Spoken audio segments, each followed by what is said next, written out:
on November 26, 2010, everything changed for the Skelton family. It was Thanksgiving Day when three young brothers, Andrew, 9, Alexander, 7, and Tanner, 5, vanished from their home in Morenci, Michigan. Morenci, Michigan, in 2010, was a town that had a population of 2,200 people and was a very tight-knit community. Each year, the town held a town and country festival, which features a parade, car show, vendors, and other family-friendly things to do. They have an annual Memorial Day parade, a Halloween parade, and a community Thanksgiving dinner. In short, Morenci was your typical wholesome small town where everyone knew everyone else. Tanya and John had been married for about 8 years. John was a truck driver who was often described as being incredibly intelligent. John began to approach Tanya with the idea of moving to Florida. Tanya didn't want to go, but John wouldn't let up. John's mom lived in Florida, so he may have wanted to go live near her. But Tanya was settled in Morenci. Her kids were settled. They had friends, and she didn't want to uproot it all just to move to a different state. Plus, Tanya had a secret. The next thing Tanya knew, her boys were missing, and John had been found in a hospital and wasn't talking. So what happened? This is the story of the missing Skelton brothers. I'm your host, Christine, and you're listening to the Beach House 34 True Crime and Paranormal podcast. Before we begin this episode, I want to shout out a story done by Jeremy Allen of Local 4 in Detroit, who, beginning in 2018, did a series on this case. His podcast was the inspiration for this episode, and I'll have a link for you in the show notes. John and Tanya Skelton met in the 1990s, and they had been dating for some time when in 2001, Andrew Skelton was born. In 2002, John and Tanya got married. And then in 2003, Alexander was born. And finally, in 2005, Tanner joined the family. Now, Tanya had 2 children from a previous marriage, both girls, and both John and Tanya had been married before. John was actually from Jacksonville, Florida, which is where his parents still live. After high school, John joined the Army and then lived in various places across the United States, Washington, D.C., Maryland, California, and even Alaska, before settling in Morenci, Michigan with Tanya. Now, John had relatives in Michigan, but they weren't very close. His parents often traveled from Florida to visit, but when they did, they would sometimes spend days in Michigan before even letting John know that they were there, if they told him at all. Tanya mentioned that there was at least one time when John's family visited and didn't even bother to tell him that they were there. John had a difficult relationship with his family. Tanya shared a story about a time when John's mother, Roxanne, was so upset with both her and John that she tore up every photo she had of their son Andrew and sent the pieces to them. In contrast to John's family, Tanya's family was very close and supportive of one another. They had a strong bond. They spent a lot of time together. Now, by 2010, John and Tanya, they'd been married for about 8 years. Their children were growing up. Andrew was 9, Alexander was 7, and Tanner was 5. That summer, John decided to attend a class reunion in Jacksonville, Florida, while Tanya stayed home in Morenci with the boys. Now, when John got back, John mentioned to Tanya that he had run into a former high school classmate named Hillary at the reunion. But not only that, John all of a sudden expressed a desire to move back to Jacksonville. But Tanya, she was pretty hesitant about that. She felt settled in Morenci, and the children were established in their schools. They had family nearby. And additionally, Tanya really hated the hot and humid climate of Florida. Now, Tanya, she also faced a personal challenge that complicated any potential move. Tanya actually had a past legal issue that had resulted in a felony conviction. Now, what this meant was that if she wanted to move to another state, she would need to follow very specific legal procedures and requirements. So, what was this felony? Well, the felony in question actually stemmed from an incident in 1998. Tanya had pleaded guilty to a charge related to an inappropriate relationship with a minor. At the time, she was in her 30s. Specifically, she pleaded guilty to fourth-degree criminal sexual conduct, which was reduced from a more serious charge as part of a plea agreement. Now, the case involved allegations of a relationship with a 14-year-old boy who had worked for Tanya and her former husband at their rental properties in Morenci. When Tanya and John got married, Tanya had been completely upfront to John about her past legal issues. She was open and honest about the whole situation, and she was fulfilling her own legal obligations. Now, John knew that it would be hard for Tanya to move out of state, but he still wanted to make the move to Florida. He kept pressing Tanya about relocating until Tanya eventually just put her foot down and said she was not moving, stop asking, and this obviously upset John. Tanya thought the matter was settled. The following Monday morning, after this conversation, John, who is a truck driver, left for work, but then mentioned that he'd be back home around noon. That same morning, Tanya took the boys to school, and then her and her daughter had gone out to run some errands. When they got back home, Tanya found a message on her answering machine from the school. The school had called because they were concerned about an unusual situation. Now, although Tanya had dropped the boys off at school that morning, John had unexpectedly arrived before noon and signed the children out. The school reported that John had told them that the family was going on a vacation to Florida. However, he also mentioned that the children might not be returning and suggested the school might need to forward their records. Now, Tanya obviously freaked out by this information. She calls John. And he confirms that, yeah, he did take the boys and he was planning a vacation to Florida. He explained that since she didn't want to go, he just decided to take the children and go on his own. So obviously very concerned, Tanya then contacted Chief Weeks of the Morenci Police Department. Now, Chief Weeks then called John, warning him that if he didn't come back with the kids, the police would locate and arrest him. Now, it was discovered that John and the boys, they were actually still in the state. And the only reason that they were still in the state because they actually lived very, very close to the borders of Ohio and Indiana. So it would be very, very easy to get out of state very quickly. But it wasn't because they were driving slow or they were doing anything like that. John had actually arranged a meeting with an attorney. So when Chief Weeks had called John and told him this, John then agreed to meet at the Morenci police station. And Tanya would be there and he'd be there with evidently the boys. While driving to the police station, John continued talking to Tanya on the phone, saying that he only intended to be away for about 3 to 4 weeks. Now, Tanya, she was, understandably upset, especially considering this was September. The children had just started the new school year, and here John is there taking them out. John is doing his best to convince Tanya that, hey, the boys are going to love Florida. They haven't seen the beach before, etc. And John's thought process was that it would give Tanya time to do what she had to do, probably regarding her legal issues, before coming down to Florida. After Tanya then talks about school and how, hey, the kids have just started school, John said, well, he would just enroll them there in Florida. So in essence, John is forcing her hand. He wants to move. She doesn't. So he goes and he takes the kids and he heads towards Florida, meeting with an attorney somewhere along the way. And for what, we don't know yet.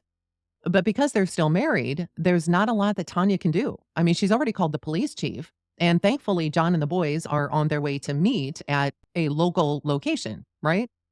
So John arrives at this location and he tells Tanya where the children would be staying in Florida. And then he invites her to join them. Now, after consulting with prosecutors, police determined that no crime had actually been committed since there was no existing court order regarding custody. So realizing that Tanya's limited in her options, she too decides to seek legal advice. And she learned that in order to regain custody of her children and prevent John from taking them away, she would need to file for divorce and then request full custody. So what she does is she sends her daughters to an attorney's office with money to obtain these necessary divorce papers. In the meantime, Tanya managed to convince John to return to their house and collect important documents for the children's school enrollment in Florida, things like birth certificates, etc. So John agrees and he comes back to the house. In the meantime, the kids are all there. Although Tanya knew exactly where these documents were, she pretended to search the entire house while John waited. She was very smart about this. She was deliberately stalling, hoping that her daughters would return with the divorce papers before John left. An officer was also standing by, ready to serve the legal documents once they got there. As she's waiting, stalling for her daughters to get there, John's phone rings. It happened to be his attorney. And his comment to John was that he couldn't take the meeting that he had scheduled with him later that day because his wife had just retained him. That's right. Of all the attorneys that either one of them could have called, they both ended up calling the same one. But because Tanya's daughters had gotten there and paid him first, he was now Tanya's attorney. After this phone call, John became irate. He quickly grabbed the two older boys and headed for his vehicle. The youngest child, Tanner, was being held by one of Tanya's friends who was present at the house. John was shouting and calling for Tanner to join them in the car, but Tanner did not go. All of the children were visibly distressed. With the two older boys now in the van, John quickly got in and drove away. Less than a minute after John left, the officer and Tanya's daughters arrived with the legal documents that they had been waiting for. Isn't that just heartbreaking? John and the two older boys, they drove through the night and arrived in Florida the next day. Now, coincidentally, the following day happened to be Tanya's birthday, and John let the boys call Tanya. During the call, Tanya learned that, contrary to her thoughts, the boys weren't staying at their grandmother's house. Instead, the boys told her that they were staying with Daddy's friend Hillary and her daughter, and mentioned that they were having a good time. So Tanya managed to get a judge to sign paperwork, which granted her full custody of the children. And with this legal document in hand, Tanya, her daughters, and her mom drove to Florida after finding out where Hillary lived. When they arrived in Jacksonville, they went straight to the police station and explained the situation. A sheriff's deputy accompanied Tanya and her family to Hillary's apartment, where they then served John with the legal papers. The boys then got into Tanya's car, and she felt free and clear. However, the situation, it wasn't completely resolved. A local judge wanted to meet with both John and Tanya before they left Florida. Now, fortunately, Tanya's mother was smart enough to suggest that Tanya consult with an attorney before meeting this judge. This advice was incredibly valuable because as soon as they showed up, John also arrived at this meeting with his own lawyer.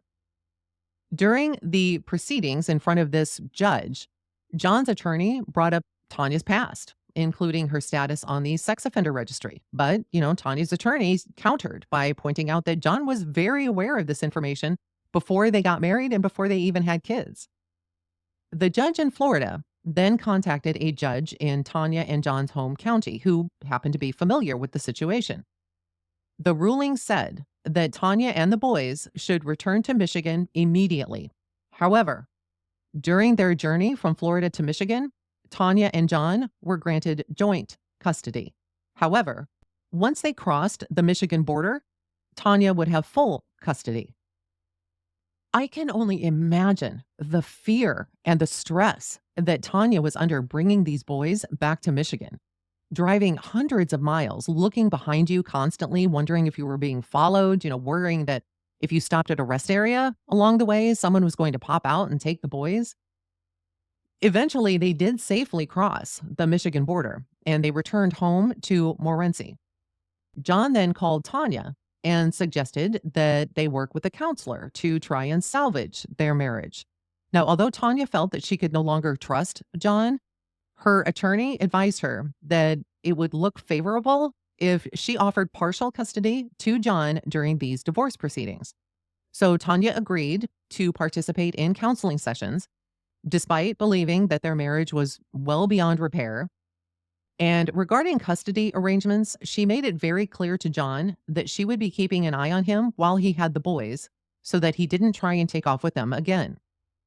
During this period of time, John continued to live in the family home while Tanya moved to a different place in Morenci. Now, her new living arrangement actually allowed her to be able to see into John's backyard. For a while, things seemed to be going pretty good. All these events took place between September and November of 2010. Now, during this time, Tanya was active in an online parenting group on Facebook called Cafe Moms. A woman named Joanne Taylor from this group sent Tanya a friend request. The name Joanne Taylor sounded really familiar to Tanya, and she remembered that John had previously mentioned helping a family by the roadside while he was driving his truck, and the woman's name was Joanne Taylor. It was later speculated, but never proven, that it was actually John who befriended Tanya on the Cafe Moms message board using the name Joanne Taylor. The psychological manipulation of Tanya was only just beginning. As the holiday season approached, it was time to work out the custody arrangements for the kids, who was going to go for Thanksgiving, Christmas, so forth and so on. Now, on this one particular day, the day before Thanksgiving of 2010, the plan was for Tanya to drop the kids off at her mom's house, where John would then pick them up. So this is Wednesday, November 24th. Tanya left the children with her parents, and John picked them up later. On Thursday, November 25th, Thanksgiving Day, John called Tanya and asked her several questions about their relationship. He wanted to know if there was a possibility of them getting back together at all. Tanya could hear the kids playing video games in the background during the call. Tanya explained to John that he had damaged her trust and she was unsure about their future together. Now, meanwhile, they are still attending counseling sessions. But they've only done about 3. And after 3 one-hour meetings, John began asking Tanya when she was going to move back into the house and when things were going to go back to normal. Tanya made it clear that 3 hours of counseling was not enough to resolve their issues. Although she didn't believe counseling would ultimately fix their problems, Tanya felt that the sessions, they were at least helping to maintain a peaceful atmosphere. Unknown to Tanya at the time, it was later discovered that on that Thanksgiving night, John had posted a message on his Facebook account saying, quote, "May God and Tanya forgive me," unquote. So Friday, November 26, 2010, Black Friday, day after Thanksgiving, Tanya was supposed to pick up her sons from John's house at 3 o'clock. Now, she wanted to try and get them a little bit earlier, so she called John and asked if she could collect them at noon instead. John told Tanya that the boys weren't home yet, and this confused Tanya because she could clearly see that John's van was in the driveway. She could see this from her place. Then John revealed some kind of strange news. He said that the boys had spent Thanksgiving with Joanne Taylor and her family. John explained he was only at the house to do some work on the house. He mentioned that the boys had gotten along well with Joanne's family, and after exchanging several messages and calls, it was arranged that Joanne would bring the boys back around 3 o'clock. So Tanya, she's trying to find out where Joanne would be dropping the kids off. And John said that they'd be coming to his house. And Tanya then asked, she's like, "Hey, could I just contact Joanne and ask that she bring them directly to my house instead?" John then claimed that he didn't have Joanne's contact information, although he had just said that they had exchanged several messages and phone calls, right? John then continued to avoid giving Tanya any clear information about the situation. He then told Tanya that he was on his way to the hospital because he thought he might have broken his foot. Now, unsure what to do, Tanya then called her attorney for advice, and he suggested that she wait until after 3 o'clock, and if the boys still hadn't shown up by then, to contact the police. Now, Tanya's sister was with Tanya by this point, and at 3:01 p.m., Tanya tried calling the police, but no one answered. She then called the state police, who directed her back to the Morenci police. It just seemed like this frustrating loop. So Tanya then again reached out to her attorney, who advised her do not enter John's house. Now, Tanya's sister, however, had other ideas. So Tanya's sister went to John's house and tried to get in through the front door, but it was blocked. Despite everything that she tried to do, she could not get into the house. In the meantime, Tanya's father and brother-in-law are driving around Morenci trying to find a police officer. Tanya then called the hospital where John was supposed to be, and she learned that John had come to the hospital not necessarily because he had broken his foot, but because he had attempted to unalive himself by hanging and had fallen, possibly breaking his foot in the process. And a friend, unknown who, had driven him there. The police then arrive at John's house and they enter and they discovered what Tanya describes as extensive damage. They found a large glass jar shattered in the sink. They found a heavy display cabinet with all of its shelves broken. The bed had multiple long cuts as if someone had slashed it with a knife. Electrical cords were cut off of appliances, and holiday decorations were broken throughout the entire house. Now, later investigations revealed that the rope that John claimed to have used in his attempt was too long to effectively have caused him any harm. And evidence also suggests that the rope was too thin to support his weight. It appeared as though he had tried to tie the rope to a stair railing. Now, whether he did this on purpose, it's unknown, but based on the games that he's been playing with Tanya up until this point, I wouldn't be surprised. When the local police chief, who was familiar with John's history and the situation with the boys, heard what was happening, he hurried to the station. At 1:30 in the morning on Saturday, he called Tanya and asked her to come to the police station because the FBI were now on their way. According to Tanya, John had his good moments as a dad. He taught the boys various skills and even helped them with projects in the backyard. But she was concerned that he was beginning to lose his grasp on reality. She noted he had often spent long hours, sometimes up to 12 hours at a time, in his home office, playing online games while drinking and smoking.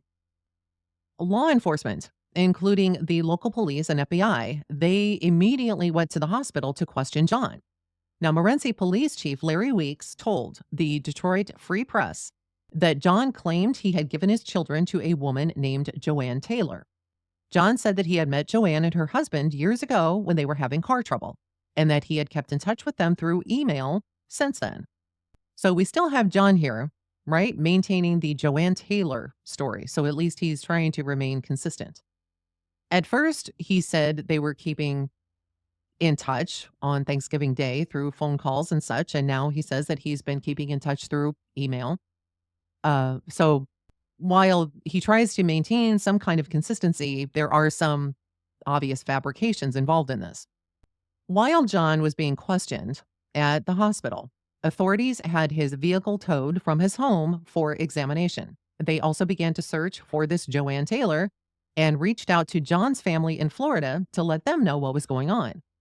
When news of the missing children spread, the small town community quickly came together. The Saturday after the boys disappeared, many residents volunteered to help search for them. Now, John's mom, Roxanne, remained in Florida during this time. She expressed her belief to the Free Press, another newspaper, that her grandchildren were safe, stating, quote, "I know my son, he's not a monster, he's a good son, and he would not harm his boys. I believe those children are still with us," unquote. Now, some people might wonder why Roxanne wasn't in Morenci, helping with the search for the boys or offering support to Tanya. It wasn't due to financial constraints or any health issues. It just simply looked like she didn't want to help. Or maybe she knew more information than she was saying.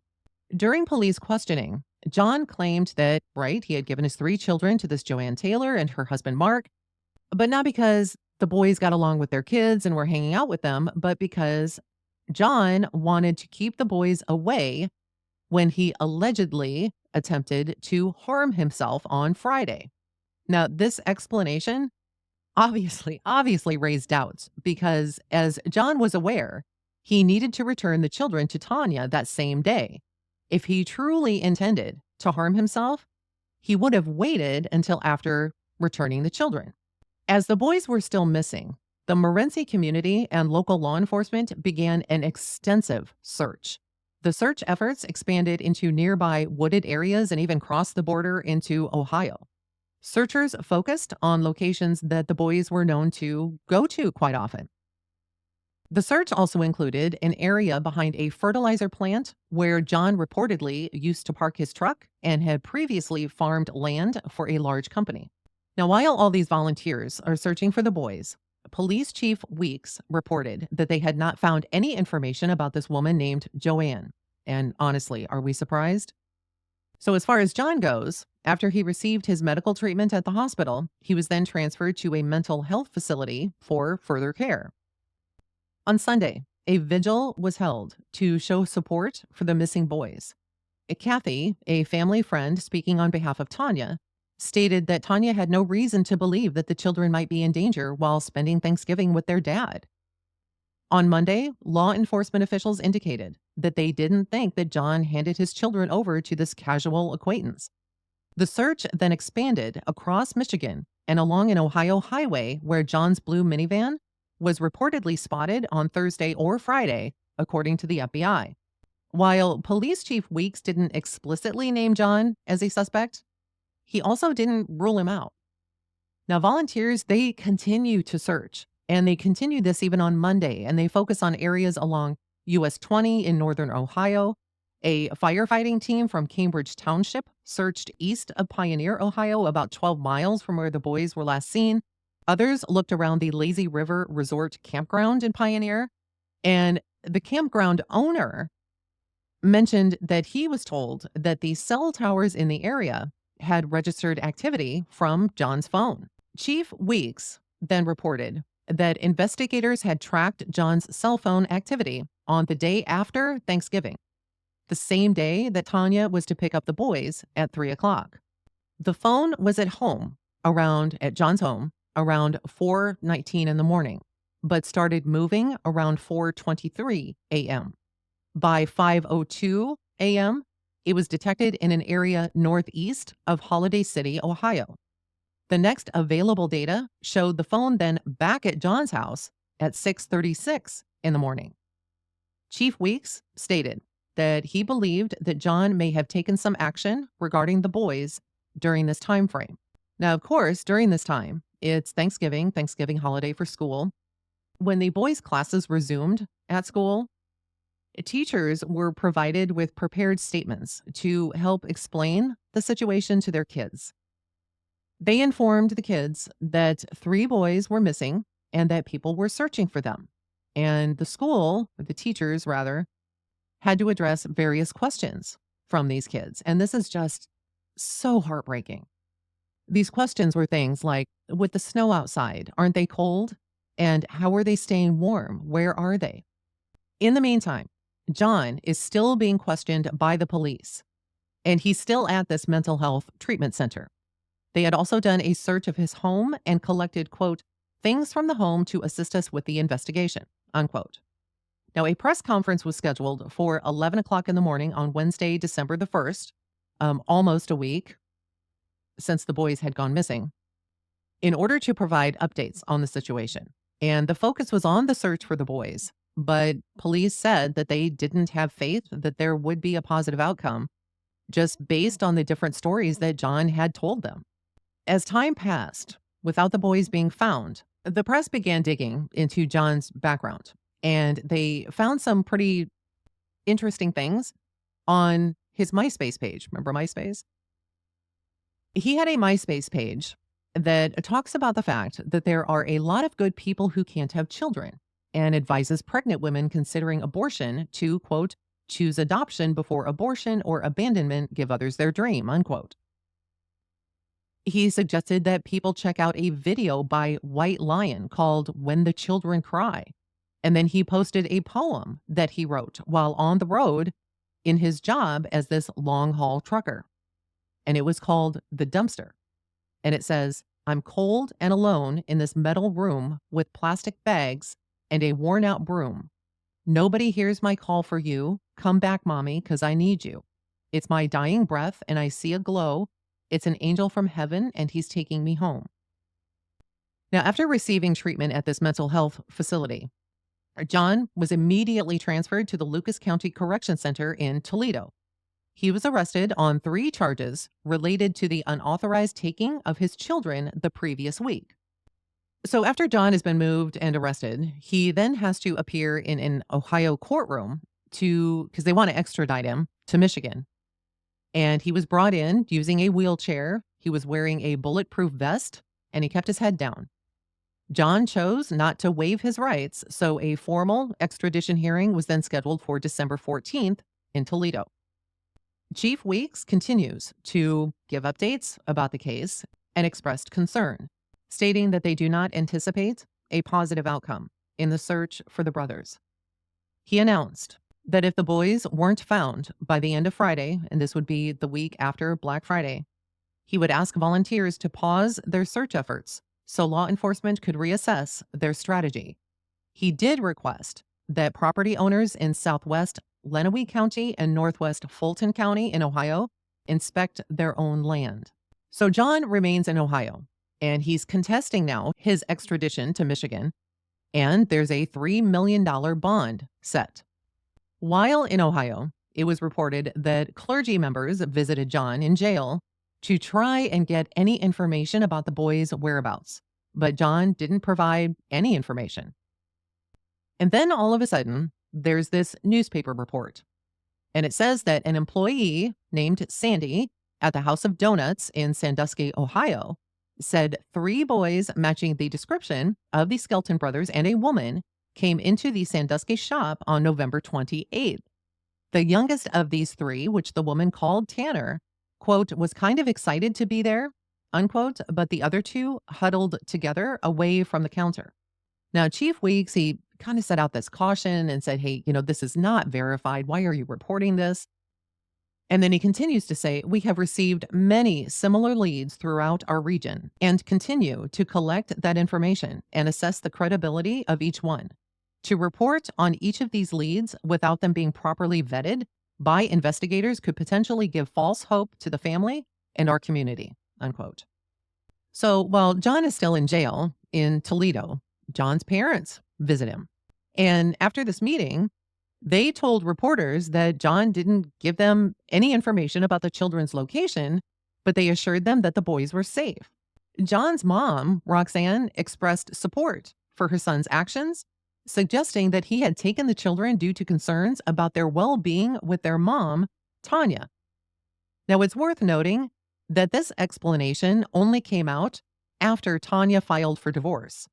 An investigation into these allegations found no evidence to support them.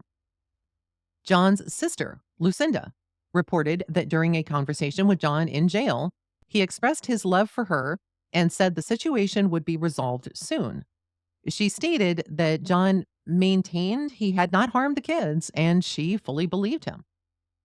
In a police report from the weekend before Thanksgiving, there was an incident that was described where 7-year-old Alexander had actually called for help when he couldn't locate his dad. When a police officer arrived at the house, John appeared from upstairs, explaining that he had told his son that he was going to make a phone call. In a later news interview, Tanya highlighted that the boys knew how to call emergency services if they needed to. So on December 14th of 2010, John has his extradition hearing, and for some reason, he decided to stop contesting this. So as a result, he was then transferred back to Michigan to face charges. Once he got back to Michigan, he appeared before a magistrate, and the court set an exceptionally high bond of $30 million for his case. Then on December 17th, during a hearing and in front of a judge, John said that he gave the kids to a quote unquote person in a van. Now, if you want to get really nitpicky with this, John is a person, correct? And he has a van, correct? But he's trying to misdirect them. So maybe he's kind of like telling the truth, but making them believe something else. He further said, quote, I know the organization, but I didn't know the person, unquote. When he was asked what organization, he replied with, I would rather not say at this time. So all of a sudden, it's not Joanne Taylor. It is, I gave the kids to this organization. Now, Tanya, she's also in court for this hearing, And she had this shirt on with the boys' pictures on it and a message that said prayers for a safe return home. John then, in this hearing, pointed to Tanya and asked her, "Why aren't you wearing your ring, hun?" Did anybody else get super creepy vibes from that? Yeah. So as Christmas of 2010 approaches, the boys are still missing. Despite the circumstances, Tanya tries to maintain some kind of hope for their safety. She expresses a strong feeling she believes that her children are alive and possibly with someone familiar to them. Tanya said, "As a mother, I haven't felt in my heart that my children are gone. I believe they're out there somewhere alive. I just don't know where." She has tried to maintain some kind of normalcy. She bought Christmas gifts for the boys, and she admits, quote, "It's very difficult to go shopping without knowing what's happened, but there will be presents under the tree." On December 28th, John is again back in court and has a scheduled hearing to determine if there was enough evidence to charge him. However, he told the judge that he just wanted to skip this step and just proceed directly to trial. When the judge asked John if he was willing to return the boys to their mother, John simply replied, "I can't." Now, later, the information came out that John had told the police, remember he spoke about this organization, he had told the police that he had given the children to an organization called United Foster Outreach and Underground Sanctuaries. But the police chief stated that no such organization could be found and added, quote, "This is just one example of incorrect information we received from him." Now, the Morenci Police Department then announced a news conference to provide an update on the case. And during this conference, Morenci Police Chief Larry Weeks said he expressed doubt that the boys were still alive and said that the investigation was now going to be treated as a homicide case. Now, John still remains the person of interest, but no additional charges have actually been filed at this time. So what does John do? Well, John does a phone interview with a Detroit TV station. And he says that he's, quote, "always maintained, quote, he didn't hurt his kids." John is smart, okay? He didn't say he didn't kill his kids. He just said that he didn't hurt them. If he had killed them in another manner that would not have caused them pain, then yeah, he could likely say with a straight face that he didn't hurt them. Now, in February of 2011, John is faced with additional legal consequences. Prosecutors added new charges against him, including 3 counts of kidnapping and 3 counts of unlawful imprisonment. And these charges were in addition to the existing ones that he was already facing. So as a result of these charges, the court significantly increased John's bond. Now, previously it was set at $30 million, which was big to begin with. The bond was now raised to $90 million. On Tuesday, June 7th of 2011, the boys have still not been found, but Tanya and John's divorce was finalized. However, when the divorce hearing began, John unexpectedly changed his position. He said that he no longer agreed to the divorce terms he had previously accepted, specifically because he didn't want Tanya to have custody of their kids. Now, John, who he represented himself in court, made a kind of a strange statement and said, if she is granted custody, they won't be available to either of us. He then said, it's not in my control. And John continued to claim that an unidentified organization had taken his children, despite law enforcement's inability to find any evidence of any such group. So during the same hearing, John also said that he didn't take the kids. Now, these statements added even more confusion to the already complex situation around these 3 boys. During this divorce hearing, John directly addressed Tanya with a question and asked her, "Do you believe the children are safe?" And Tanya responded, "No, because they're not with either parent." John then asked another question. "Is it your opinion that the boys are still alive?" And at this point, the judge stepped in and informed John that Tanya was not required to answer that question. So John then gives another interview from jail and speaks to the Detroit Free Press. And he says he denied attempting to hurt himself after his sons went missing. When he's confronted with the fact that a rope that looked like a noose was reportedly found in his house, John then claimed it was for a construction project. So the law enforcement, they focused their search efforts in Williams County, Ohio, based on information from John's cell phone location data. And investigators were not able to determine where John was based on his phone between the afternoon of November 25th and 1:30 on November 26th, which is when the boys were reported missing. And regarding this time gap, John says, "I want to clarify that I wasn't present in that location, but my phone was. When I woke up the next morning, my phone had been returned." I literally just want to laugh and cry at the same time. John then changed his story, now claiming that he did not give his sons to the organization, but that members of the group took them without his consent. So when he was asked about the possibility of serving a life sentence, John ominously stated that if that happened, no one would see the boys again.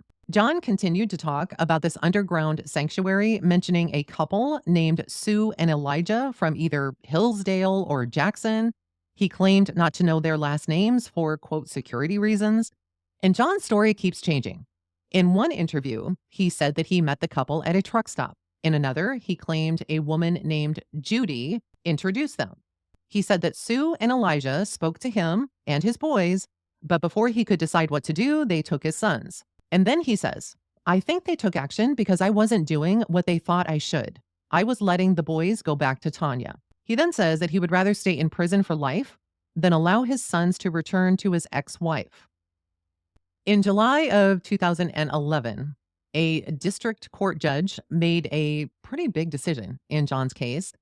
The judge ordered that certain documents related to the search warrants that were done on John's house be kept confidential and not used as evidence in the legal proceedings against John. So, this decision meant that some information that was found through these search warrants can now not be presented in court. And this is important because it affects, what evidence obviously can be used in John's case. And it kind of makes you, it's like, what are you suppressing? Why would you need to suppress it?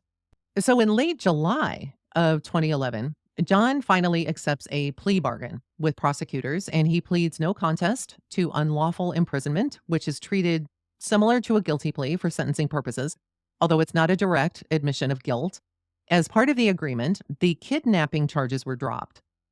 So because of this, it wasn't until like September of 2011 that John is actually sentenced and he receives a sentence of 10 to 15 years in prison for his role in his children's disappearance. Now, this sentence is significantly longer than the typical 3.5 to 7 years for similar charges. And the judge explained that the extended sentence was pretty much due to the emotional distress caused to Tanya and other family members and the community. The plea deal actually allowed John to avoid a life sentence that could have resulted if they had kept the kidnapping charges. So 1 year after the children's disappearance, they are still missing. John continues to maintain that he didn't harm them and insisted that he had given them to an underground organization for their protection. But as of now, John remains in prison. And there's not a whole lot that happens until 2017.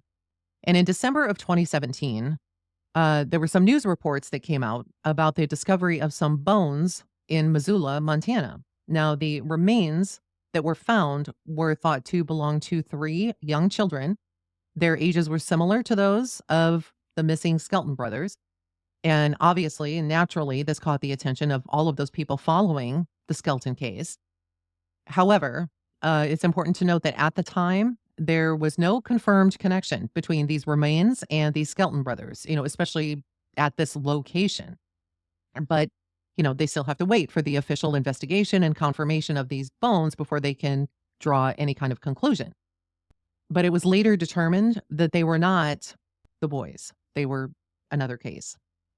In 2020, the National Center for Missing and Exploited Children created updated images showing what the boys might look like as they aged.